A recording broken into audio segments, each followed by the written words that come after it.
If you've opened up Instagram and seen another insane mid-journey image going viral on the internet, and you're thinking to yourself, okay, great, should I just quit making art now? I want you to pause, take a breath, and listen very carefully. No, you should not quit making your art. I'm gonna show you exactly what AI is, what it isn't, how it works, the art and life of Vincent van Gogh, and how to keep making art that matters in this very strange time of AI art. And I want to give you a calmer and clear picture of how to think about all of this right now. First, let's name the fears, because pretending like we're not scared doesn't help anyone. My style can be stolen. These AI models are trained on huge data sets of human-made artwork without credit or consent, and that feels really violating. I won't have stable income. If a client or a company can input a prompt instead of paying you, an artist, to do the work, that is terrifying. I can be replaced. That is a deep existential dread that maybe humans won't need artists anymore. If any of these are you, you are not being dramatic and you are not alone. AI is already changing and replacing entire industries, replacing some design jobs and workflows. And we really don't need to sugarcoat that. But saying things are changing is very different from saying I should just quit and go lie down. To understand why, we need to talk about what AI art actually is. When I first saw those AI-generated self-portraits that everyone was posting on Instagram in 2022, my first thought was, wow, this is actually cool, and these images look really neat. But fast forward to now, and a lot of it feels really generic, like the same shiny faces and epic lighting over and over again. So let's talk about what AI actually is. Most of the AI tools we're talking about are really sophisticated autocomplete. On the tech side of AI, you have models like ChatGPT, Claude, or Gemini. These are large language models, or LLMs, that are trained on huge amounts of text to predict what word should come next in a sentence. On the image side of AI models, you have a system that's a little bit different. Most modern AI image generation systems, like DALL-E, Stable Diffusion, use what's called a diffusion model. So they start from pure random noise, and step by step and little by little, it denoises that chaos into an image that matches the meaning of your prompt. Older AI image generation systems and some experimental ones use something called a GAN, a generative adversarial network, where one neural network tries to generate a convincing image and another neural network plays the detective trying to catch the fake. And so over time, this generator gets really good at making realistic pictures. And under the hood, all these AI systems, both text and image generator models, are trained on huge data sets of human created work.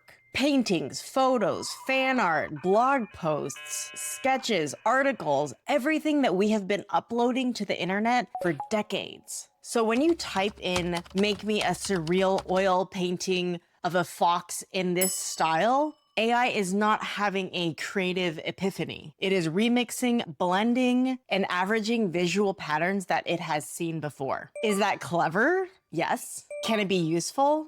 Also, yes. But here's the key thing. AI does not have a childhood. It does not have a nervous system. It does not have a weird job that it had at 22, but they can still simulate all of those things in an image. And that gap between AI simulation and your actual lived creative life, that is where you live as an artist, in that gap. Yes, AI feels really new and scary right now, but us humans, we've been offloading work to technology for thousands of years. And here's a few examples. Before printing, books were handwritten and hand illustrated by scribes. When the invention of the printing press came along, People were worried about what would happen to those jobs. Spoiler alert, they're gone. But books and other printed material became way more accessible to people. Literacy and information spread, and entirely new forms of writing and illustration developed because of the invention of the printing press. Painters used to have to grind their own pigments and make their own brushes, but most of us buy our paint in tubes and our brushes in packs from stores. That technology freed up time for artists to actually make the work rather than make the materials to make the work. When photography was invented, a lot of people were saying painting is dead. But instead of killing painting, photography pushed painters away from strict realism to other forms of painting like Impressionism, Expressionism, Surrealism, and all of these flourished in a world with cameras. And at one point it felt like a threat to traditional art, but now it's just another way of making things. AI is part of this long line of tools that change what we decide we spend time on. So less time doing the repetitive tasks and more time doing the decision-making, the ideation, the storytelling, and the actual crafting. Technology shifts the landscape, artists adapt and create new forms of art, and while some roles disappear, some new roles appear.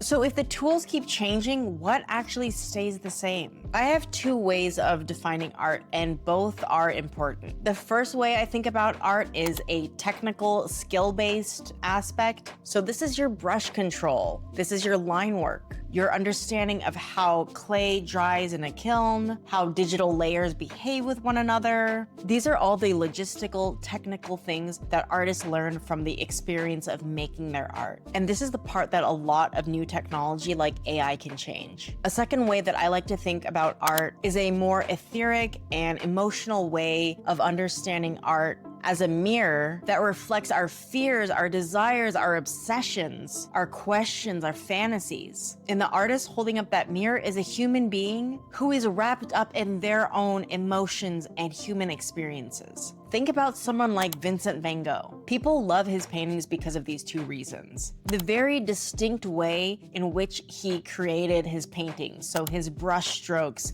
and the way he layers colors on a painting, but they also love him because of his story. His paintings are so interconnected with his mental health struggles, his poverty, his loneliness, his depression. So although ChatGPT images can spit out a self-portrait of yourself in the style of Vincent van Gogh, it is something greater and more complex than all of that. It is an entire life. And if you're an artist, your data set is just as specific. Your family, your health, your queerness, your neurodivergence, the weird jobs you've had, the people that you've loved and lost. So AI can imitate the look of a style, but it cannot originate your life. And here's a weird twist. The more AI models train on AI-generated images, the more we risk getting copies of copies, a kind of weird visual inbreeding where nothing new gets created. That means that fresh, embodied, human work becomes more valuable, not less. Quitting art now would be like saying, photography exists, so I'll never pick up a paintbrush again. If that happened, we would have lost so much as a culture. I'm a full-time working artist who uses AI in my workflow and still believes very deeply in the creative human spirit. So what do we actually do with all of this? A few ideas: use AI as an intern or an assistant, but not a collaborator. Let it help you organize your thoughts, let it help you brainstorm, let it take over the boring, repetitive tasks that you have to do, but don't hand it over your vision or your creativity. Grow into your specificity. The more personal, local, embodied, and oddly specific that your work is, it is harder to replace with a generic AI prompt. Protect your nervous system. This is so important. There is so much information, there are so many images out there, and what you need to do as an artist is to protect your attention and to protect your mental health. So if you are doom scrolling AI feeds at 2 a.m. and getting really mad, that is not staying informed. That is self-sabotage. And most importantly, go out there and be bored. Yes, I said it. Go be bored. In fact, when this video ends, I would love it if you clicked off of YouTube and you just sat and looked at the ceiling for 20 minutes. Boredom is when your brain starts making its own connections instead of reacting to everyone else's input. Then do one tiny human thing. Make a 5-minute sketch of your day. Take a reference photo of something that you love. Jot down an idea for a piece that you want to make this year just because it's your own. And that is it. That is you staying in the game as a human artist. If you've been quietly grieving or rage scrolling AI images, I hope this video is a reminder that you are not obsolete, your art is not obsolete, and you are not replaceable. Technology will keep changing. That's what it does. But the world will always need people to make work that says, this is what it is like to be in this body, in this era right now. And that will always resonate with other human beings. So tell me in the comments, what is one artwork that you are gonna make this year just because it's yours and just because you want to? And if you're an artist who wants to become a full-time artist, irregardless of what AI is doing, please check out this video here, and I talk about the exact psychological hacks and tricks that I use to trick my brain into believing that I could become a full-time artist. Thank you so much for being here, and I'll see you in the next one. Bye.